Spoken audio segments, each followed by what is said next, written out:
Olá, muito obrigado por nos receber em sua casa e participar conosco do Começo de Conversa, um programa de entrevistas diferente, um bate-papo franco, aberto, sem censura. Nosso convidado de hoje é natural de Imbé de Minas, saiu de casa com apenas 13 anos para estudar e aos poucos foi ingressando na vida religiosa, se tornando um reconhecido sacerdote.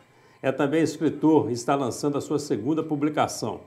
Possui vasto currículo, tendo sido vigário de diversas paróquias da diocese, dentre elas a da Catedral de São João Batista em Caratinga.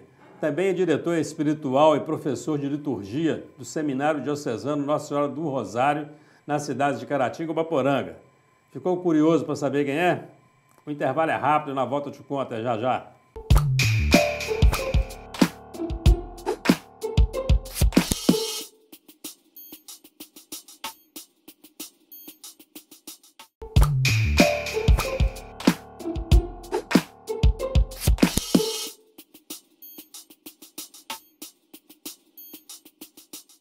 Começo de conversa de volta, hoje recebendo mais uma vez um convidado muito especial. Ele é professor de liturgia no Seminário Diocesano Nossa Senhora do Rosário em Caratinga e São José em Ubaporanga. Possui passagens por diversas paróquias e ainda é escritor e palestrante. O padre Ademilson Tadeu Querino, pós-graduado em Cultura e Meios de Comunicação e em Liturgia, Ciências e Cultura, e mestrando em Teologia pela PUC São Paulo, é o nosso convidado. Padre Ademilson Tadeu Querino, muito obrigado por recebê-lo aqui nos estúdios da UNEC TV. É uma grande alegria tê-lo aqui. Alegria toda minha poder estar aqui nesse bate-papo gostoso, podendo partilhar um pouco da minha história, da minha carreira, tanto no ministério quanto também na vida acadêmica. Muito bem, eu estou vendo que o senhor trouxe um livro aqui, A Palavra de Deus na Liturgia.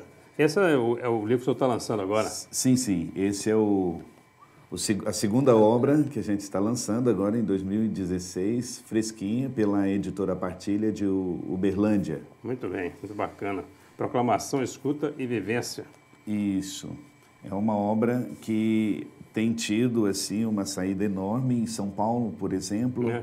Os professores lá da universidade, a gente conversa, já tem assim, alguma dica para a nova edição muito e já está para sair o ano que vem. Eu quero falar mais um pouco sobre a sua obra. Eu sei que o senhor tem uma outra obra lançada, dentro da linha do mestrado que o senhor vem fazendo lá na PUC, né? Mas eu queria um pouco falar sobre o cidadão, o cidadão Ademilson. Né? Que beleza. Que o pessoal fala Admilson, Edmilson, Denilson, né? Adilson, sabe que o senhor é cheio de apelidos aí, né? Justamente. O senhor é filho de Caratinga? De Imbé. De Imbé. Nasci em Imbé de Minas. Que pertencia a Caratinga. Pertencia a Caratinga na época. E nasci em casa mesmo. Ah, é? Na época, nós somos 6 irmãos. 6. E só uma nasceu no hospital aqui em Caratinga. Mas todos nascemos em casa, numa comunidade rural, Córrego dos Amaros, cabeceira de Imbé de Minas. Lá viviam os primeiros anos da minha infância. Muito bem. E seus pais são vivos ainda? Sim, meu pai está com 62 anos. Novo ainda? Minha mãe com 60 anos. O senhor também é muito novo. Pois é, eu sou o mais velho, o primeiro. Meu pai casou com 18 anos, minha mãe com 16, e aos 17 anos, minha mãe tinha 17 anos, eu nasci. E o pai não brincou em serviço, não. Não foi? Não tinha televisão? Não tinha televisão, todo ano nascia um.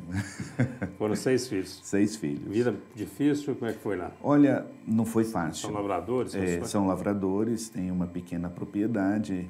E na época, minha mãe nunca foi assim de uma saúde muito boa e com muitos filhos. Então, meu pai tinha que trabalhar dobrado e, ao mesmo tempo, nós fomos crescendo e aí, desde pequeno, também fomos ajudar na lavoura. Plantar café, plantar arroz, feijão, virar barro. O senhor colocou a mão na terra, na terra e trabalhar na lavoura, tudo aquilo que era para fazer, a gente fazia, né? Antes de ir para a escola, tinha que levar... A gente tinha uma criação de cabritos, amarrar no pasto o cavalo, para depois sair para a escola, voltar.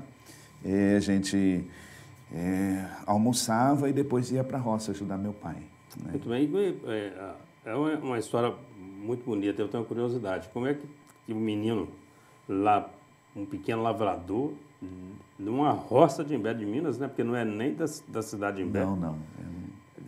Chega na PUC de São Paulo para fazer um mestrado numa área tão importante, né? E como professor de liturgia do seminário. Como é que foi essa trajetória?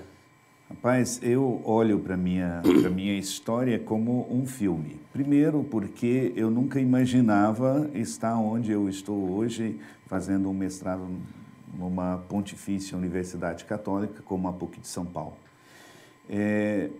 Para você ter uma ideia, lá de casa até hoje, a cidade de Imbé, são 10 quilômetros. E eu ia à missa uma vez por mês com minha tia a pé.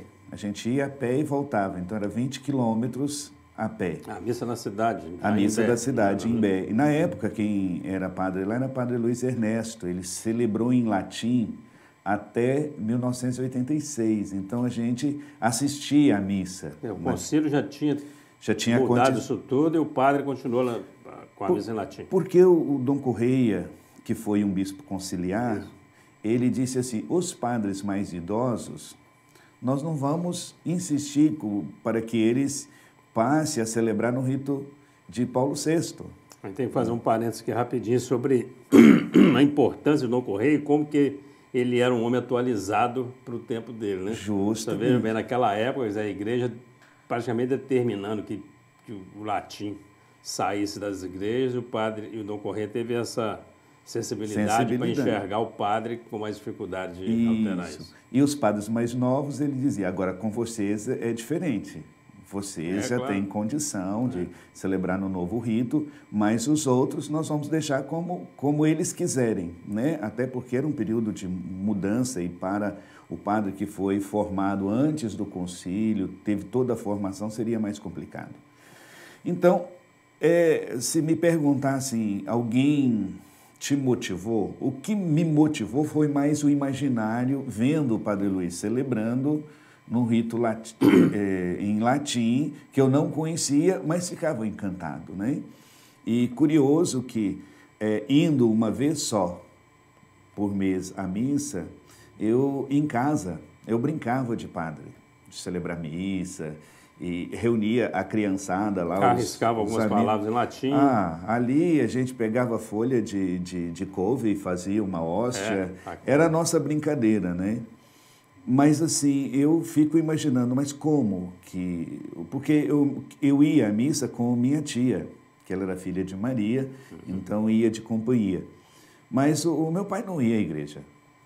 Seu pai não era igrejeiro, não? Não. Meu pai, ele passou a frequentar mais, foi depois que eu fui para o seminário, aí ele começou a participar dos encontros e tudo. Mas antes não, meu pai, nós tivemos uma dificuldade na época muito grande, porque ele é alcoólatra e ele bebia muito, então isso deixava a gente muito triste, né? Hoje, graças a Deus, parou de beber, parou de fumar, é uma pessoa alegre, extrovertida, né? Na época que eu terminei o primário, estava ainda muito novo, minha mãe disse assim, não, você vai repetir a sua 4ª série.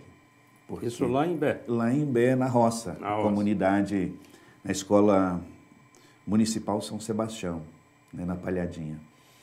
Então, repeti a 4ª série, sem meu nome ir para o diário, então frequentava as aulas normal, até ter a possibilidade de vir para Ubaporanga, né? Aí em 87, eu fui acolhido pelo Padre Otto em Ubaporanga. Ele tinha uma pequena comunidade, acolhia jovens que pensavam em ser padre. E ali eu fiquei 4 anos. Era meio um pré-seminário, né, Ubaporanga?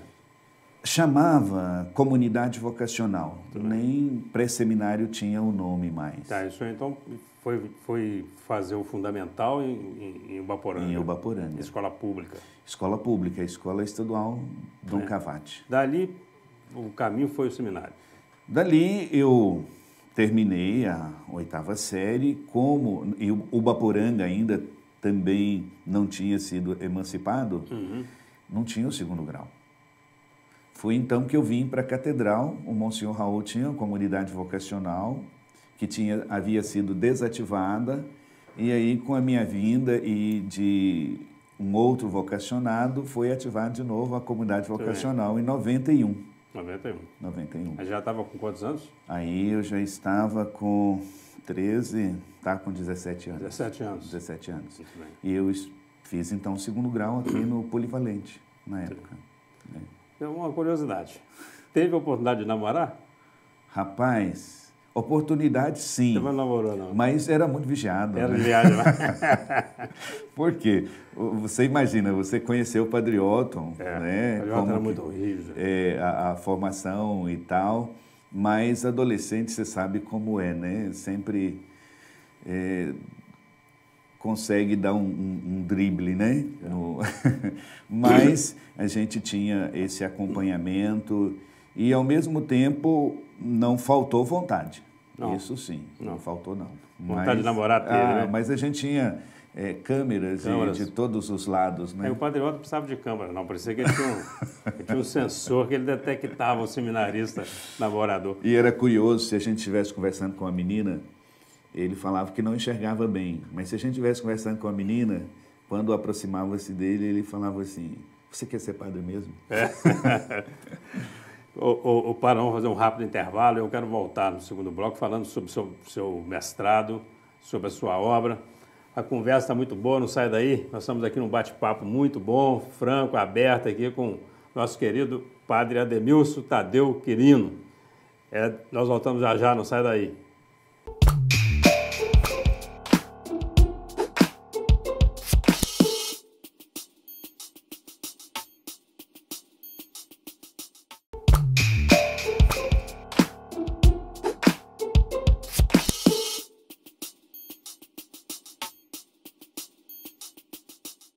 Estamos de volta com o começo de conversa. Você que chegou aí agora tem a oportunidade de assistir a entrevista com o Padre Ademilson Quirino.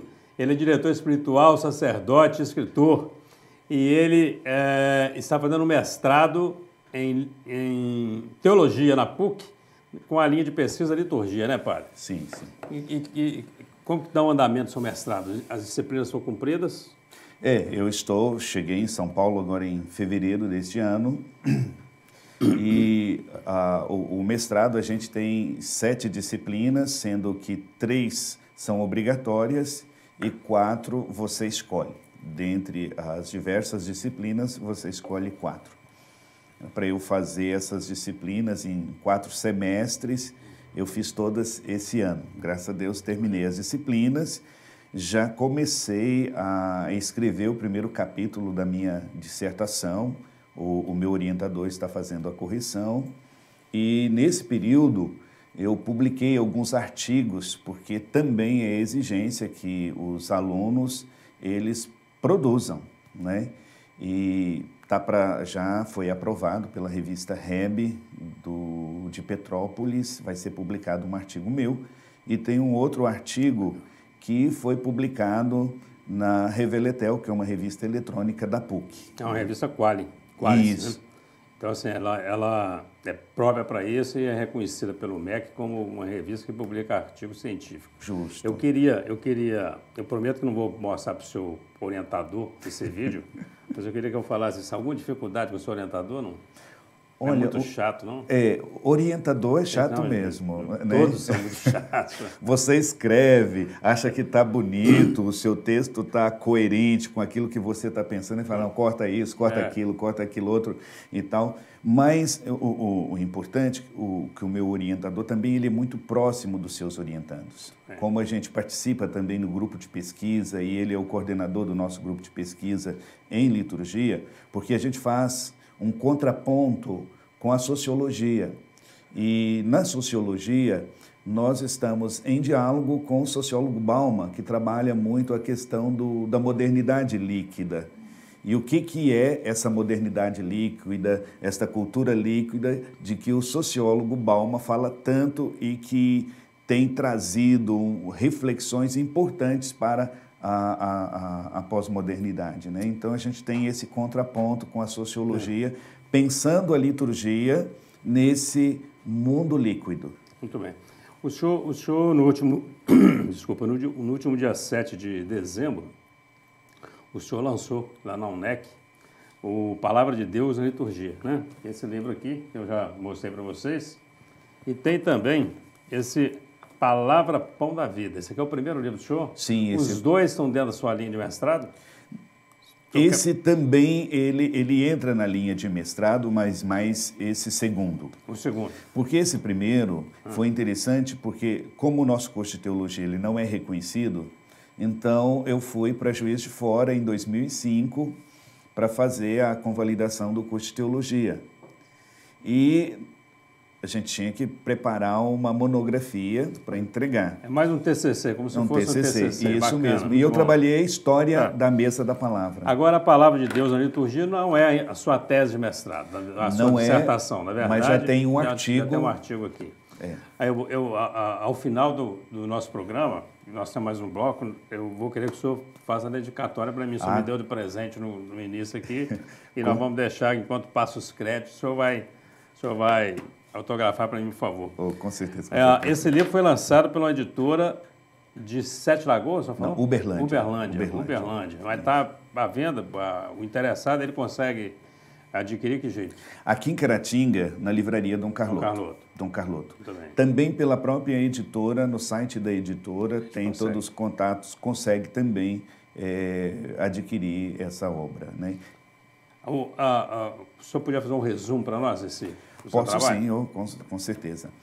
Para mim é uma alegria poder falar a palavra de Deus na liturgia, proclamação, escuta e vivência. Esse livro, ele trabalha justamente a necessidade que nós temos hoje de escutar. Há uma dificuldade muito grande em escutar, porque vivemos a cultura do ruído, do barulho.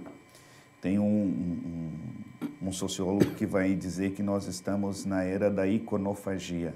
São tantas imagens que impedem a gente de ver e escutar, né? Então eu trabalho justamente isso, porque na liturgia a gente vai à missa, a gente quer escutar aquele que preside, o canto, as leituras, a homilia. Nós queremos escutar Deus falar. E nesse livro eu apresento os desafios. Por que a gente não escuta? Porque muitas vezes falta a escuta daquele que preside, falta a escuta daquele que lê, faltando a escuta do que preside, do que lê e do que canta, a Assembleia também vai ter dificuldade em escutar. E aqui eu trago alguns elementos interessantes, como contribuições também do autor que já faleceu, Paulo Altran, que ele diz que nós, na liturgia católica, celebramos algo de uma elevação espiritual tão grande que necessita unção. E muitas vezes ele dizendo, eu não sou cristão, mas eu vou à missa de sétimo dia, de aniversários de amigos e parentes, e vejo que algo de uma elevação tão grande é feita sem unção, né? Então eu trago isso para esse livro, falando assim da importância da escuta, falando da importância da formação daqueles que leem na igreja, exercem esse ministério, dos que presidem, para a gente poder escutar Deus falar por meio dos seres humanos. Muito bem. E por falar em escutar, e aí a gente tem que entrar na própria comunicação, né? Na formação do padre, existe essa disciplina, quer dizer, voltada a posicionar melhor o sacerdote em relação à comunicação com os fiéis. É porque o senhor falou de missa, e aí nós temos os padres cantores, os padres que pulam, mas temos também aquele padre que não fala nada, aquele padre que fica preso só estritamente na liturgia, mas sem nenhuma comunicação com os fiéis. O meio termo disso, padre? Olha, é um desafio, Eugênio, hoje na formação, porque agora é que está havendo essa percepção de que o seminarista, o jovem que está no seu processo formativo, ele precisa também desta formação, dessa experiência. Talvez a informação da necessidade ele tenha, mas ele não tem a experiência. Hoje o que a gente percebe é o seguinte, existe alguns professores, e a gente discute sobre isso, porque além de você ter um curso de oratória, hoje há a necessidade de um curso de escutatória, porque a gente fala muito e não escuta nada. O senhor o senhor me disse que foi para parar no seminário também pela vivência da missa lá com o padre que falava latim, né? E o senhor chegou no seminário, claro, já não tinha o latim mais, a missa já não era mais em latim. Esse padre, certamente, do Imbé, ele era aquele padre tradicional que ele era a figura central da missa, né? É isso? Isso. E isso não te desmotivou, não? Quando o senhor chega no seminário e fala, não é assim mais, hein? Você está acostumado com esse padre em latim, mas o padre aqui ele tem que interagir com a comunidade. Hoje a comunidade canta, ela responde, né? Mas o interessante, Eugênio, era o seguinte, como eu vivia numa comunidade rural, apesar de uma vez por mês a missa, a gente tinha uma participação muito ativa na comunidade, porque as comunidades eclesiais de base, elas estavam trabalhando independente do rito em latim. Existia a missa em latim, mas o trabalho que era feito pelas comunidades era um trabalho interessante. Então, o conhecimento da palavra de Deus, a catequese, os grupos de reflexão, eu participava dos grupos de reflexão, dirigia os momentos ali da partilha da palavra de Deus, então isso foi me motivando e eu não sofri assim, nenhum impacto, a não ser o impacto da disciplina. Porque quando você entra para um seminário, você tem hora de deitar, hora de levantar, hora de estudar, hora de fazer as refeições e tudo. Agora, quando estava em casa, eu não tinha esse... Era, às vezes, 11, 10 horas, o almoço não tinha aquele horário fixo para levantar. Então, a questão da disciplina no seminário, isso para mim foi um pouco dificultoso. Outra coisa também muito interessante é que, apesar de, dentro da minha casa, o meu pai não ser assíduo na igreja, mas, em contrapartida, eu tinha a minha avó, uma tia que é freira, uma prima que é freira também. Então, querendo ou não, houve essa referência. Nós vamos fazer um rápido intervalo e eu vou deixar aqui logo uma pergunta para a gente voltar no terceiro bloco, o senhor falando sobre isso. Na verdade, até um comentário. O Papa Francisco ele chegou, né, como chefe máximo da Igreja Católica, falando algo que, assim, que encantou a todos quando ele fala o seguinte... A igreja tem que sair, tem que transpor os muros. Eu quero a igreja fora dessas quatro paredes, ela tem que ir lá onde a comunidade está. Isso me parece que é uma revisão de um paradigma instalado há séculos aí na igreja, né? Nós vamos para um rápido intervalo, nós voltamos já já, não sai daí, o bate-papo está muito bom aqui com o nosso querido padre Ademilson Tadeu Querino. Nós voltamos já já.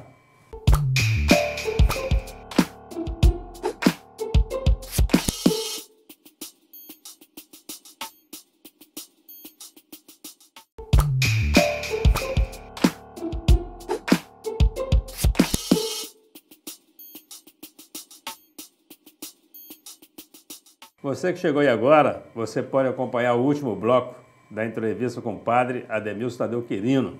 É um papo muito bom, muito interessante sobre liturgia, sobre literatura, sobre a Igreja Católica. Padre Ademilson, Papa Francisco.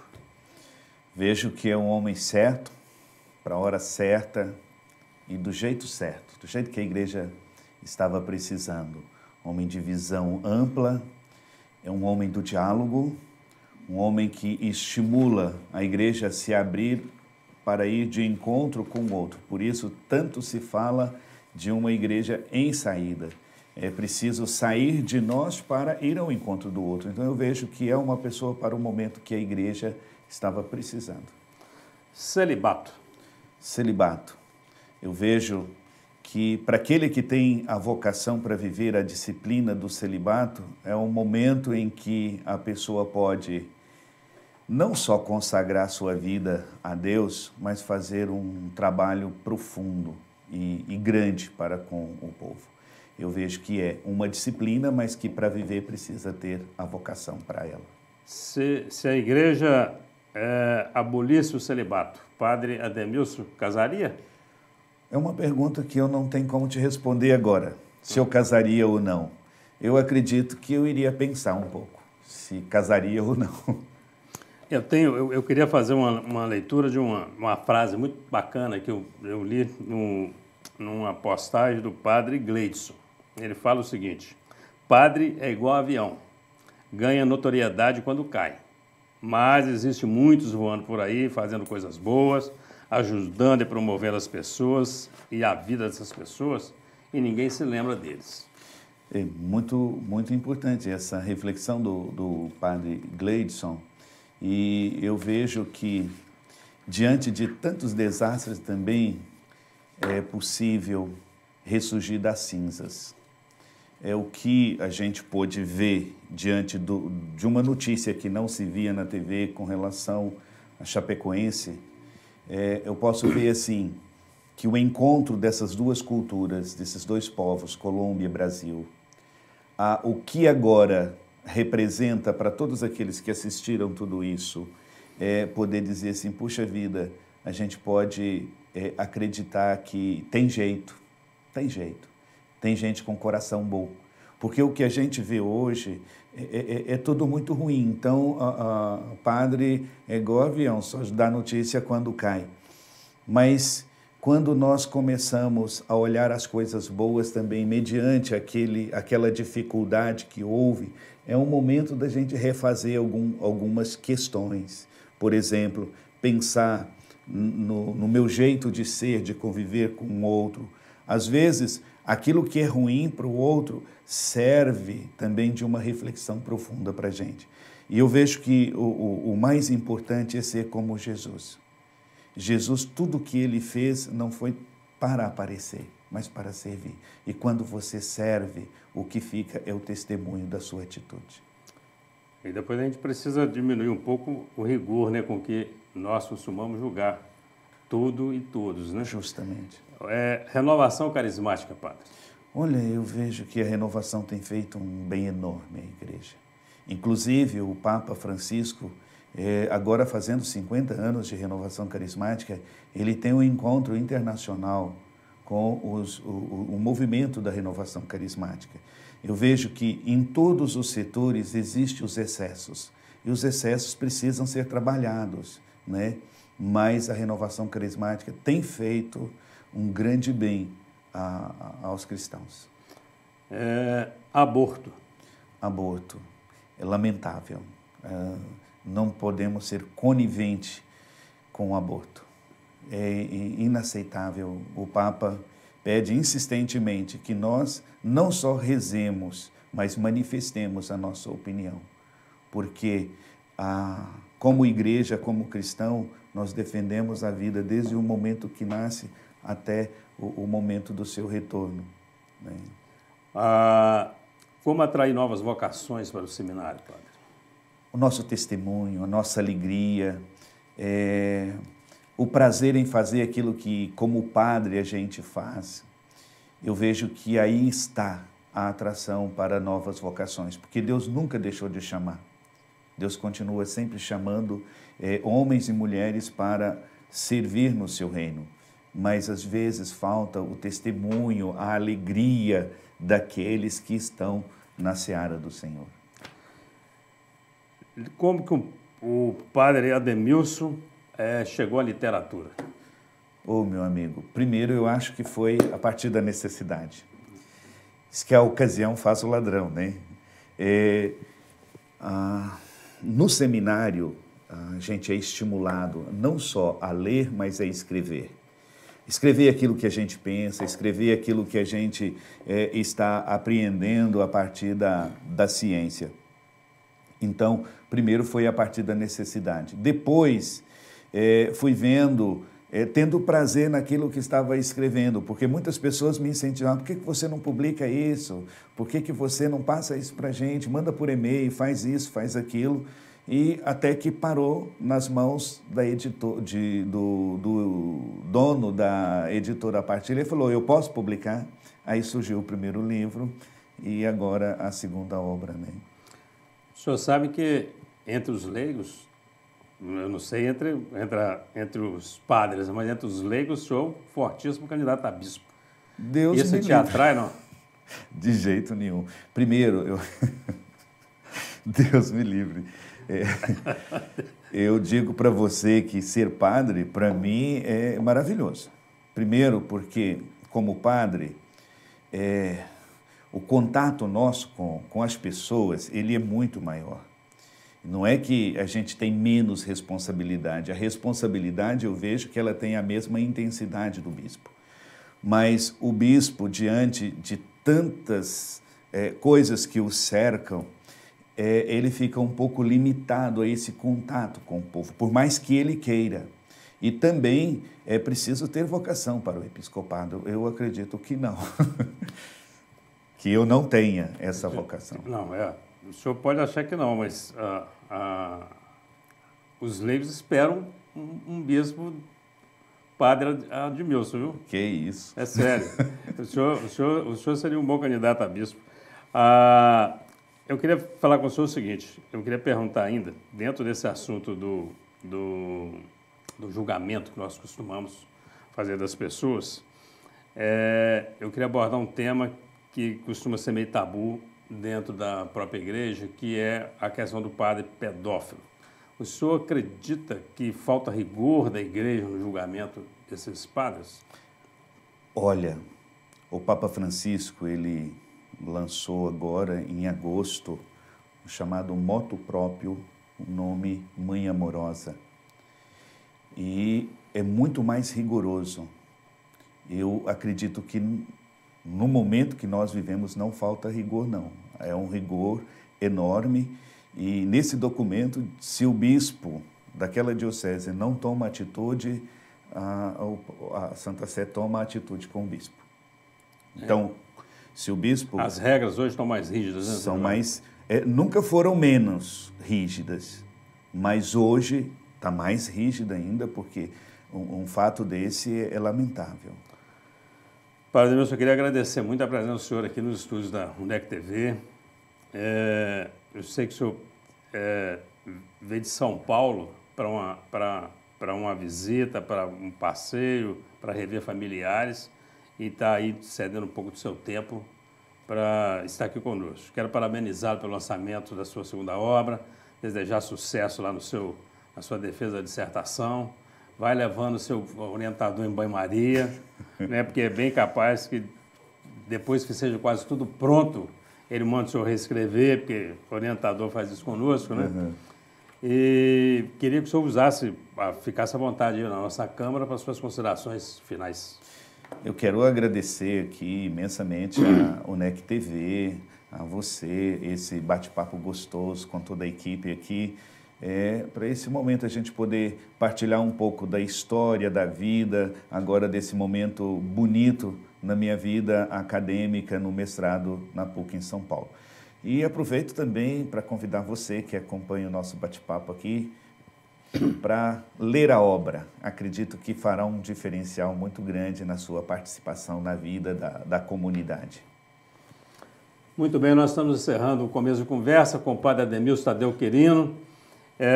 Ele que lançou recentemente Palavra de Deus na Liturgia e que pode ser aqui na região ser encontrado na livraria Dom Carloto ou pela internet ou na própria editora.